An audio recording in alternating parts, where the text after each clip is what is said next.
If you're anything like me and you have really bad eyesight, but you also love shooting, you may be wondering, what are your options? You might also be thinking, well, I already wear glasses, so do those count as eye protection? Well, stick around. We will go through all of these questions and more. Welcome to Pork Tactical.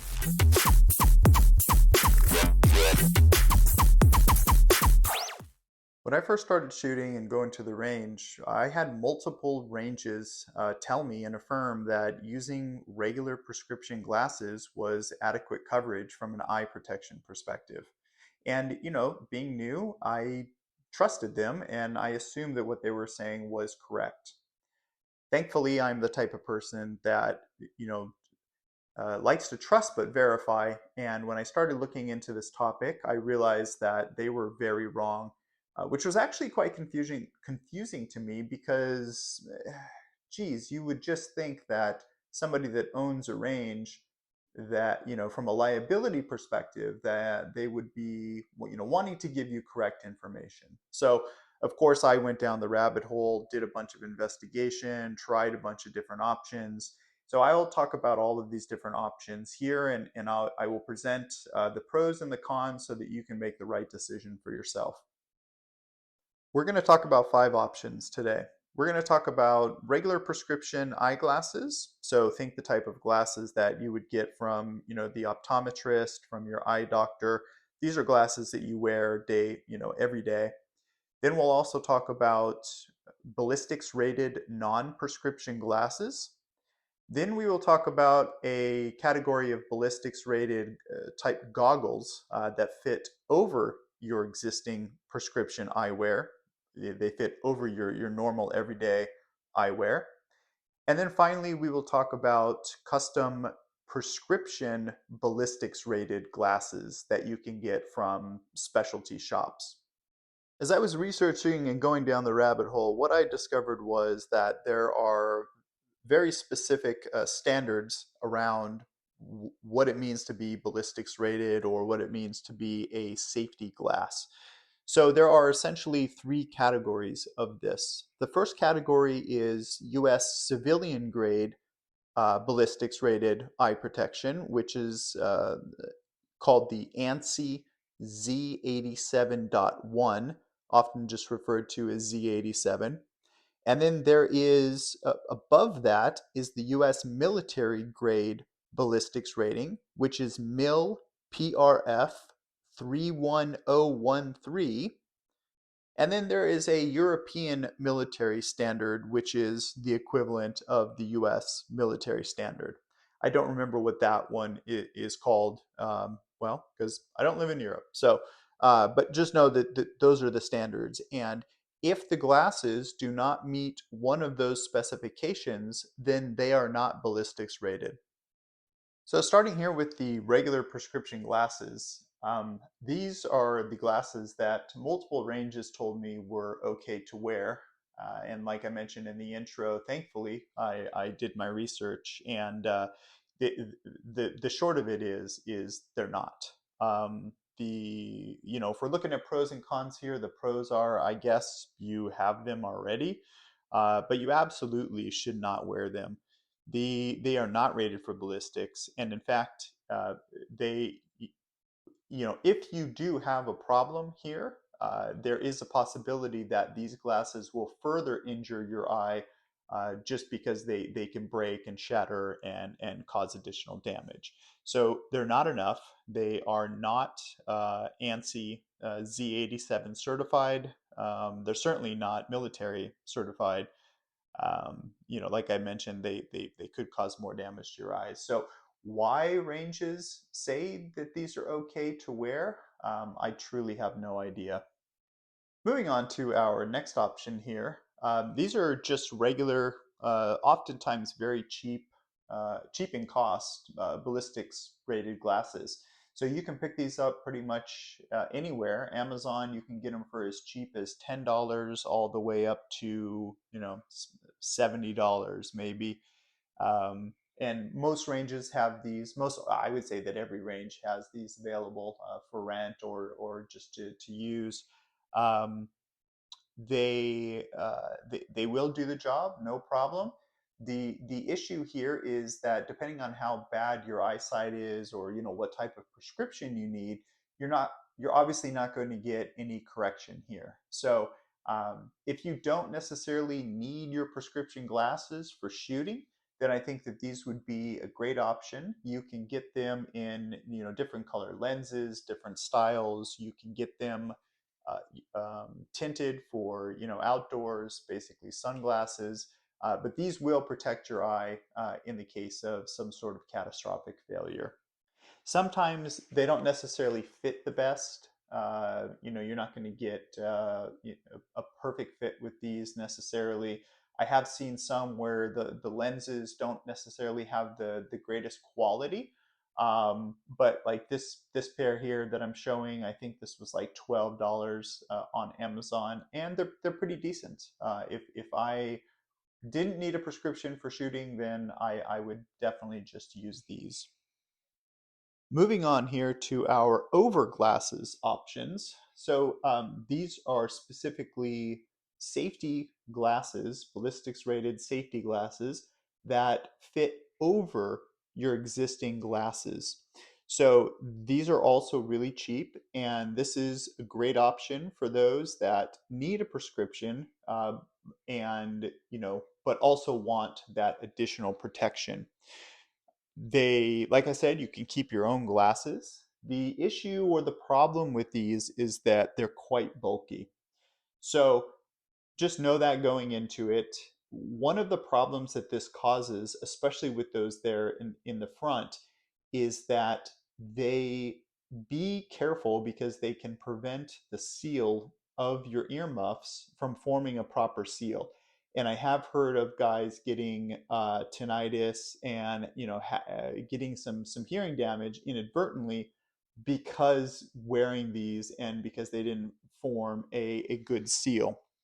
So if you are going to wear these, know that you will likely, well, not likely, but you would certainly need to wear in ear protection. And I would even argue that these are probably not a good option for indoor range shooting because the sounds at an indoor range, especially if they allow rifles, can be really loud, and the concussion can be very extreme, especially if somebody is next to you shooting 308s or unsuppressed 300 blackouts or whatever. In those types of situations, you definitely want to have double hearing protection, in ear and over ear. And because these prevent the over ear from getting a seal, probably not the best option. So I wouldn't recommend these if you're going to be shooting indoors. If you're shooting outdoors and you're okay with just having in ear protection, then I think that these would be a good option. Alternatively, there are the goggle style that I have here.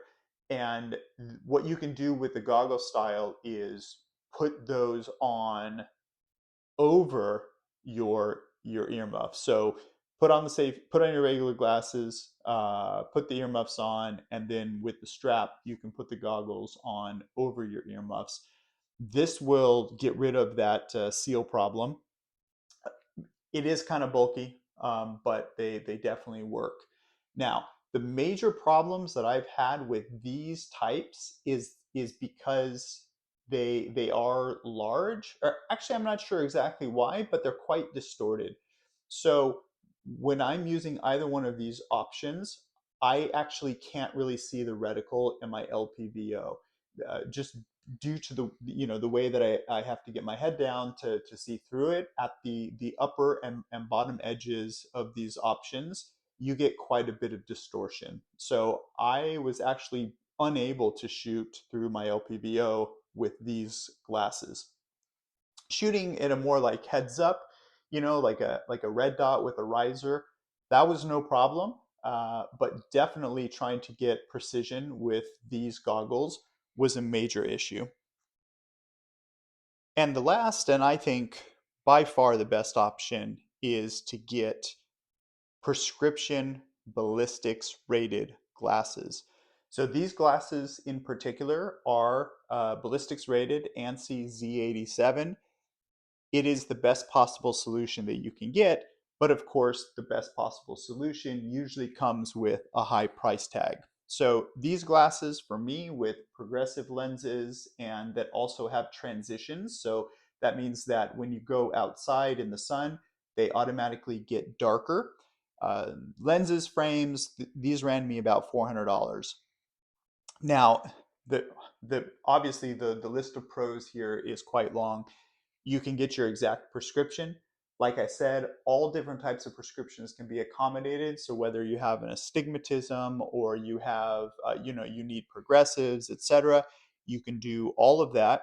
They even have some interesting options where they can switch the bifocal or switch the reading from the bottom to the top. And so apparently, some guys that can't see like their front sights, this is really helpful because it switches where your eye gets the magnification. So that's pretty cool. You can get these polarized. You can get all different colors, and the added bonus is from an ear protection perspective, you just have one layer of eye protection here, one layer of something between your head and the earmuff, and so these tend to keep the hearing protection seal, which is great. So I got these from a company called Tactical RX in Denver.